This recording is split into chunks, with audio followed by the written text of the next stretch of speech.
વિદ્યાર્થી મિત્રો, કાલે જે આપણે પરીક્ષાની તૈયારી કરી રહ્યા હતા એ ફાઇનલ પરીક્ષા તમારી આવી ગઈ છે 14 તારીખે. તો બધા જ વિદ્યાર્થી મિત્રો કાલની પરીક્ષા તમારી સારી એવી જાય તે માટે લાઈવ સેશન ઉપર ફટાફટ આવી જશું. કાલે તમારે એક્ઝામમાં જે મહત્ત્વની વસ્તુઓનું ધ્યાન રાખવાની છે તેના માટે આજે આપણે ચર્ચા કરીશું. તો ફટાફટ ઝડપથી બધા જ ખાખીના યોદ્ધાઓ લાઈવ સેશન ઉપર આવી જશે. આપણે આજે નાની નાની ધ્યાન રાખવાની વસ્તુઓની ચર્ચા કરીશું જેથી કરીને તમને એક્ઝામમાં કોઈ મુશ્કેલી ન થાય. આવતીકાલે કોન્સ્ટેબલનો જે પેપર છે તે તમારો સારો એવો પેપર જાય તે માટે ઝડપથી બધા જ વિદ્યાર્થી મિત્રો લાઈવ સેશનમાં આવી જાઓ. કાલે આશા રાખું કે તમે બધાએ સારી એવી તૈયારી કરી હશે. સિલેબસ મુજબ તમે બધું વાંચન કમ્પ્લીટ કરી નાખ્યું હશે. તો બધા વિદ્યાર્થી મિત્રો લાઈવ સેશન ઉપર ફટાફટ આવી જાઓ. ખૂબ જ ટૂંકા સમયમાં આપણે નાની એવી ચર્ચા પૂરી કરીને આપણું લાઈવ સેશન પૂરું કરીશું. તો આવતીકાલે વિદ્યાર્થીને જે કોન્સ્ટેબલનો પેપર છે તો તેમાં ધ્યાન રાખવાની વસ્તુઓ છે તે હું આપને સલાહ કરીશ કે તમારી હાથમાં જ્યારે સૌથી પહેલાં તો તમારું સેન્ટર ક્યાં આવેલું છે એ સેન્ટર તમારે અગાઉથી શોધી રાખવાનું છે જેથી કરીને તમને ત્યાં સેન્ટરે પહોંચતી વખતે ખોટો તમારો સમય ન વેડફાય અને તમે અફડાતફડીમાં આવી ન જાઓ જેના કારણે તમારો પેપર આપતી વખતે તમને ગભરામણ થાય. તો એ વસ્તુનું ખાસ તમારે ધ્યાન રાખવાનું છે. તમારા એક્ઝામ સેન્ટરે વધીને તમારે 1 કલાક પહેલાં પહોંચી જવાનું છે જેથી તમને ત્યાંનો આસપાસનો માહોલ ખ્યાલ આવી જાય. તમારું બાયોમેટ્રિક કરવાનું હોય છે, ચકાસણી કરવાની હોય છે. એટલે ઘણીવાર એવું બને છે કે વિદ્યાર્થી પેપર શરૂ થઈ જાય ને પછી પહોંચતો હોય છે અને નિયમ મુજબ તેમને અંદર જવા દેવામાં આવતો નથી એટલે વિદ્યાર્થી નિરાશ થઈ જાય છે. તો આપણે આપણી 1 દિવસની એક્ઝામ છે તો આપણે 1 કલાક વહેલા પહોંચી જાય એ રીતે ટાઈમ શેડ્યુલ ગોઠવવાનું જેથી કરીને તમે એક્ઝામ સેન્ટર ઉપર લેટ ન પહોંચો. તો બધા વિદ્યાર્થી મિત્રો લાઈવ સેશન ઉપર આવી જાઓ ઝડપથી.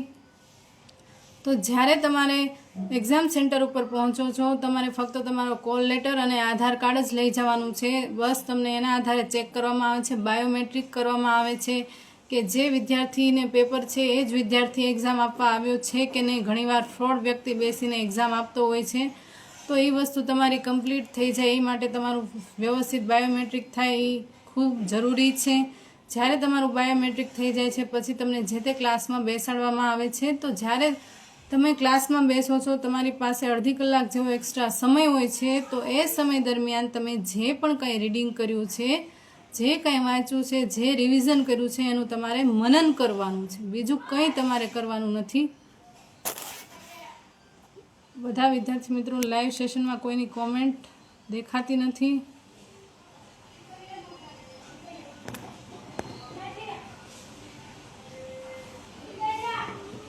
ઝડપથી બધા વિદ્યાર્થી મિત્રો લાઈવ સેશનમાં જોડાઈ જાઓ. ગુડ મોર્નિંગ, જય ભારત બધાને.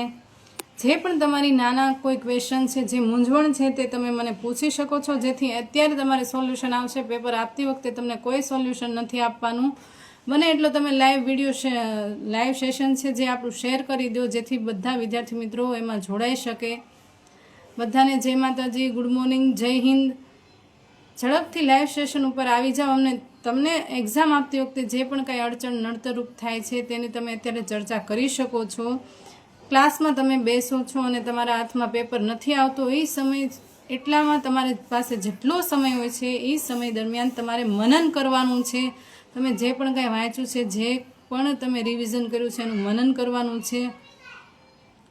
વોટ્સએપ ગ્રુપ પણ છે. હું આ વિડીયો વોટ્સએપ ગ્રુપમાં પણ શેર કરવાની છું અને યુટ્યુબમાં પણ શેર કરવાની છું. નાની મોટી વસ્તુનું ધ્યાન રાખવાનું છે. ઘણા ટાઈમ પછી આપણે લાઈવ સેશનમાં જોડાયા છીએ અને આ લાઈવ સેશન ખાસ ખાખીની તૈયારી કરી રહેલા યોદ્ધાઓ માટે જ છે કારણ કે નાની નાની ભૂલ એમને પોઈન્ટ માટે અટકાવી દેતા હોય છે.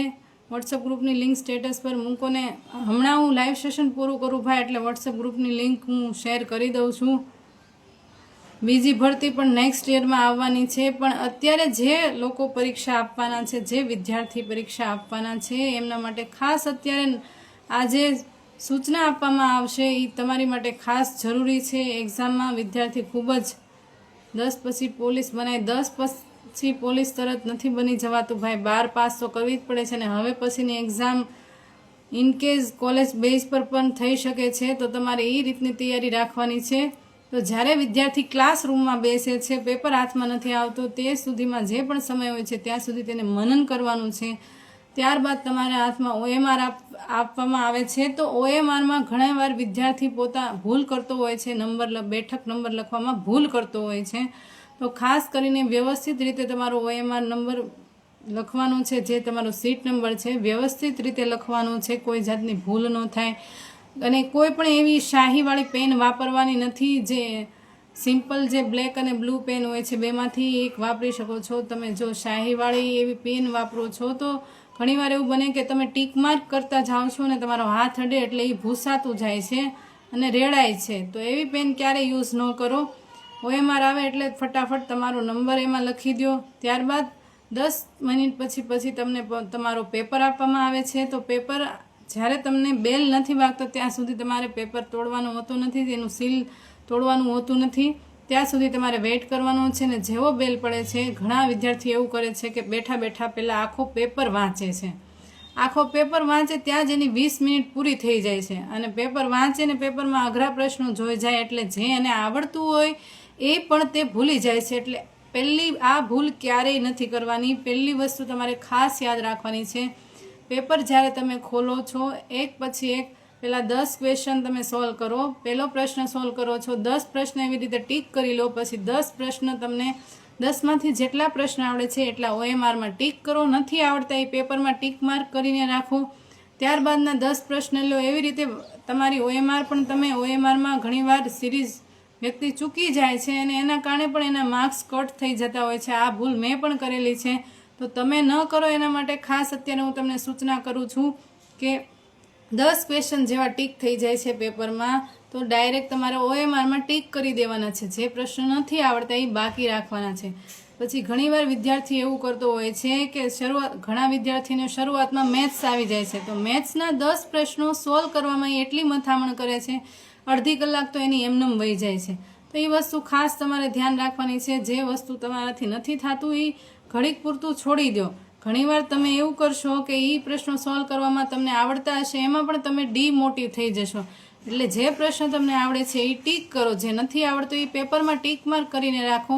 એમ આખા પેપરમાંથી 100 માર્ક્સનો જે પ્રશ્ન હોય છે, આખા પેપરમાંથી જેટલા પ્રશ્નો તમને આવડે છે ટર્ન બાય ટર્ન 10 કરીને તમે ટીક કરતા જાઓ અને જે નથી આવડતા એ પેપરમાં ટીક માર્ક કરીને લાવશો. આ વસ્તુ કરવાથી તમને ફાયદો એ થશે કે જે તમને માનો કે તમને 100 પ્રશ્નોમાંથી 50 પ્રશ્નો આવડે છે અને બીજા 50 પ્રશ્નો નથી આવડતા, પણ તમે જેમ ટીક કરતા જાઓ છો એમ તમારો કોન્ફિડન્સ લેવલ હાઈ થતો જાય છે ને તમને જે પ્રશ્નોમાં 50% હોય છે એ પ્રશ્નોમાં પણ તમને અંદાજો આવી જાય છે. એટલે આ વસ્તુની ભૂલ ક્યારેય નથી કરવાની કે પેપર જોઈને ગભરાવાનું નથી કે આખો પેપર વાંચવા બેસીને તમારો ટાઈમ નથી બગાડવાનો. પ્રશ્નો લેન્ધી હશે, ઘણીવાર પેપર ઇઝી હોય પણ પેપર લેન્ધી હોવાના કારણે તમારો પેપર પૂરો થતો નથી. એટલે આ વસ્તુ ટાઈમ મેનેજમેન્ટ ખાસ જરૂરી છે પેપરમાં કે જે પ્રશ્નો આવડે છે એ ફટાફટ ટીક કરી નાખો. ઘણીવાર એવું બને છે કે જે પ્રશ્નો ટીક નથી કરતા, તમને જે આવડતા હોય છે એ પણ તમારે ટીક કરવાના બાકી રહી જાય છે. કોઈ પણ પ્રશ્ન જે તમારાથી સોલ્વ નથી થતો એને વારંવાર એમાં મથામણ ન કરો, એ તમને ઓલરેડી ડીમોટિવ કરી દેશે. ત્યારબાદ આખો પેપર જે હોય છે એમાંથી તમે જે આવડે છે એ તમારે ટીક માર્ક થઈ જાય છે. પછી ઘણીવાર એવું બને છે કે વિદ્યાર્થીને ઓપ્શન ઉપરથી પણ ઘણીવાર જવાબ આવડી જતા હોય છે કે ખબર હોય કે 4 વિધાન આપ્યા હોય તો 4 વિધાનમાંથી પહેલું વિધાન નથી આવતું તો તમારે ઓપ્શનમાં જવાનું કે ઓપ્શનમાં 1 2 3 2 3 4 એમાં જેમાં એકડો ન હોય એ બીજા બધા તમારા નીકળી જાય છે ઓપ્શન, અને જેમાં એકડો હોય એ ઓપ્શન તમારા નીકળી જાય ને એકડો ન હોય એ ઓપ્શન તમારા વધતા હોય છે ને એમાંથી તમને જવાબ આસાનીથી મળી જાય છે. પણ વિદ્યાર્થી હબડાટીના કારણે આ વસ્તુ ભૂલી જાય છે. ઘણીવાર જે જવાબ હોય છે એના ઉપરથી જ તમે આસાનીથી સોલ્યુશન મેળવી શકતો હોય. રિઝનિંગના જે પ્રશ્નો છે એ લોજિકલ હોય છે, લોજિકથી તમને ફટાફટ આન્સર મળી જતા હોય છે. મેથ્સ રિઝનિંગમાં ઘણીવાર ઓપ્શન ઉપરથી જવાબ મળી જતા હોય છે, પણ વિદ્યાર્થી ગભરામણને કારણે એ વસ્તુ જોતો જ નથી. ત્યારબાદ તમને સિરીઝના દાખલા જે પૂછવામાં આવે છે, ABCDના જે દાખલા પૂછવામાં આવે છે, કાંટા ઘડિયાળના જે દાખલા પૂછવામાં આવે છે, બેઠક વ્યવસ્થાના, પછી લોહીના સંબંધનો, એ પ્રશ્નો એકદમ ઇઝી હોય છે. ફક્ત તમારું લોજિક લગાડવાનું હોય છે. શાંત મને જો ઇક્વેશન સોલ્વ કરો તો જ એના જવાબ આવતા હોય છે. બાકી હડબડાટીમાં તમે સોલ્વ કરશો તો પહેલાંની જગ્યાએ બીજાને બેસાડી દેશો તો આખો પ્રશ્ન ખોટો પડશે તમારો. એટલે આ વસ્તુનું તમારે ખાસ ધ્યાન રાખવાનું છે. હબડાટીમાં રહેવાનું નથી. એકદમ શાંત મને પેપર આપવાનું છે. પરીક્ષામાં તમે જે વાંચ્યું છે એ જ પૂછાવાનું છે, પણ પૂછાવાની રીત અલગ હોઈ શકે, એટલા માટે તમારે ગભરાવાનું નથી. જિંદગી હારી નથી જવાનું. ઘણીવાર વિદ્યાર્થી નિરાશ થઈ જતો હોય છે કે પેપર આટલો બધો અઘરો નીકળ્યો, હવે હું શું કરીશ, મેં તો આવું વાંચ્યું જ નથી, મારે તો કાંઈ આવું વાંચવામાં આવ્યું જ નથી. તો એવું કોઈ વસ્તુ હોતું નથી. જે તમે વાંચો એમાંથી જ હોય છે. ખાલી પ્રશ્નો પૂછવાની રીત અલગ હોય છે, તો એનાથી આપણે ગભરાવાનું નથી. તમે વારાફરતી એક પછી એક પ્રશ્ન જોશો એટલે તમને ઓટોમેટિક ખ્યાલ આવશે કે આપણે પણ આ ક્યાંક વાંચેલું હશે. તમારા જે ઓપ્શન હશે એ લેન્ધી હશે પણ ઇઝી હશે. એટલે એ વસ્તુની તમે મનમાં ગભરામણ ન રાખતા અને પહેલાંનું બીજામાં, બીજાનું ત્રીજામાં એમ ટીક ન થઈ જાય. OMR ઘૂંટતી વખતે ખાસ એ જ ધ્યાન રાખવાનું છે. તમારે ટાઈમ મેનેજમેન્ટ કરવાનું છે. 1 કલાકનો બેલ વાગે એટલે ત્યાં સુધીમાં તમારા 50 પ્રશ્નો કે જે કંઈ 200 માર્ક્સનું પેપર હોય તો તમારે 100 પ્રશ્નો થઈ જવા જોઈએ. એ રીતનું તમારે ટાઈમ મેનેજમેન્ટ રાખવાનું છે. જો તમે ટાઈમ મુજબ પ્રશ્ન સોલ્વ કરશો તો આસાનીથી તમારો પેપર 2 કલાકની અંદર પૂરો થઈ જશે. એટલે સહેજ પણ ગભરાવાની જરૂર નથી. અને આ એક જ પરીક્ષા તમારી જિંદગી નક્કી કરતી નથી. ઘણા વિદ્યાર્થી એવું હોય છે કે પેપર સારું નથી જતું અને કંઈક આડું અવળું પગલું ભરી લેતા હોય છે. તો એવું કંઈ વસ્તુ કરવાની જરૂર નથી. આ વખતે નહીં તો આવતી વખતે, આજે નહીં તો કાલે તમારાથી થઈ જશે. મહેનત કરેલી ક્યારેય અફળ જતી નથી. તો આ વસ્તુનું ખાસ તમારે ધ્યાન રાખવાનું છે. આજે નહીં તો કાલે તમે પાસ થઈ જ જશો. વારંવાર પ્રયત્ન કરવાથી એકવાર સફળતા ચોક્કસ મળે જ છે. એટલે એ વસ્તુથી તમારે ડરવાની જરૂર નથી, મૂંઝાવાની જરૂર નથી. આસપાસના લોકો શું કહેશે એનાથી આપણને કોઈ ફરક પડવો ન જોઈએ.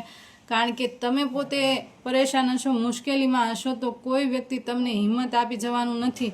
અને તમે પોતે સક્સેસ હશો તો કોઈ તમારી સફળતા છીનવી જવાનું નથી. એટલે આ વસ્તુ ખાસ ધ્યાનમાં રાખવાની છે કે મારે ઓછા માર્ક્સ આવશે, પેપર સારું નહીં જાય તો આજુબાજુવાળા શું કહેશે એનું કોઈ વસ્તુ. ગ્રેહામ બેલે કેમ 100 વાર પ્રયત્ન કર્યા હતા ને એને એકવાર સફળતા મળી હતી. તો આપણે પ્રયત્ન ઉપર પ્રયત્ન કરવાનો છે.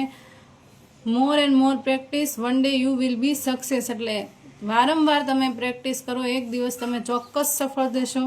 નિષ્ફળતામાં જ માણસની સફળતાની ચાવી રહેલી હોય છે. આ વાક્ય સાચું છે, એટલા માટે જ આ કહેવત લખાયેલી છે.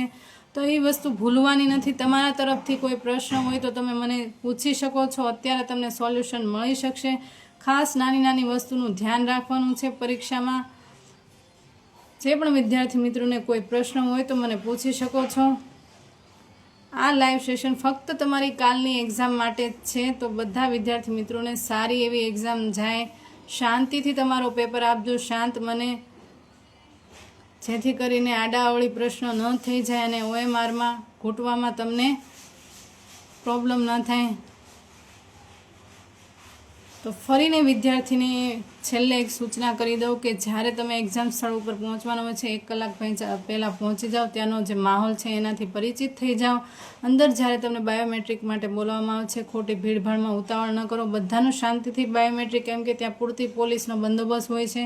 બધી પોલીસ તમારી મદદ માટે જ હોય છે. તમે ખુદ પોલીસમાં જવાના છો તો તમે પણ શાંતિથી કોઓપરેટિવ કરજો, જેથી કોઈ પણ અફડાતફડી ન થાય અને શાંતિથી તમારું પેપર જાય. સારી રીતે તમારું જે બાયોમેટ્રિક પતી જાય પછી તમને ક્લાસમાં બેસાડે. જે પણ કાંઈ સમય હોય તે સમયમાં તમારે મનન કરવાનું છે. જ્યારે તમારી હાથમાં OMR આવે છે, વ્યવસ્થિત તમારો બેઠક નંબર એમાં ઘૂંટવાનો છે. સિરીઝ ચૂકાઈ ન જાય. જ્યારે પ્રશ્ન પેપર હાથમાં આવે છે તેમાં ABCD મુજબ સિરીઝ હોય છે, તો એ સિરીઝ પણ લખવાની હોય છે. આડાવળી ન થઈ જાય. વ્હાઇટનરનો યુઝ ન કરવો પડે એવી કોઈ ભૂલ ન કરતા. અફડાતફડીમાં પ્રશ્ન પેપર હાથમાં આવે છે તો કોઈ પણ જાતની ગભરામણ વગર શાંતિથી ટર્ન બાય ટર્ન એક ક્વેશ્ચન સોલ્વ કરી જવાનું છે. ને એમ કરવાથી જેટલું તમને આવડતું હશે એ ટીક માર્ક થઈ જાય અને પછી તમારો કોન્ફિડન્સ વધારે હાઈ થશે. એટલે ચિંતા કરવાની બિલકુલ જરૂર નથી. જે મેં કીધું છે એ પ્રમાણે તમારો પેપર આપજો એટલે સારી રીતે પેપર જશે. જે પ્રશ્ન તમારી લાઈફમાં પહેલી વાર જ આવ્યો છે એવા ઘણા પ્રશ્નો હશે જે હરેક વ્યક્તિએ પહેલી વાર જ જોયા હશે. એમાં આરામથી ટીક કરી દેજો, કારણ કે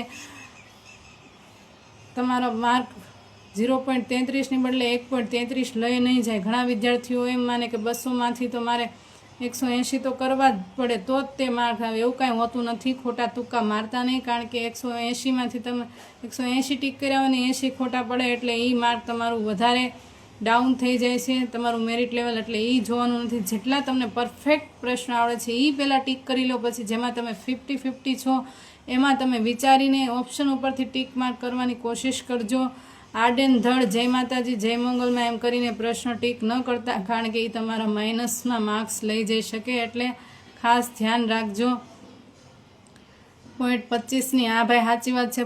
ઘણા વિદ્યાર્થીઓ ગઈ ભરતીમાં 0.25થી પણ રહી ગયા છે. એ આ વખતે સારી એવી મહેનત કરજો જેથી તમારા 0.25 વધારે આવે તો સારું એવું બધાનું પેપર જાય. બેસ્ટ ઓફ લક બધાને.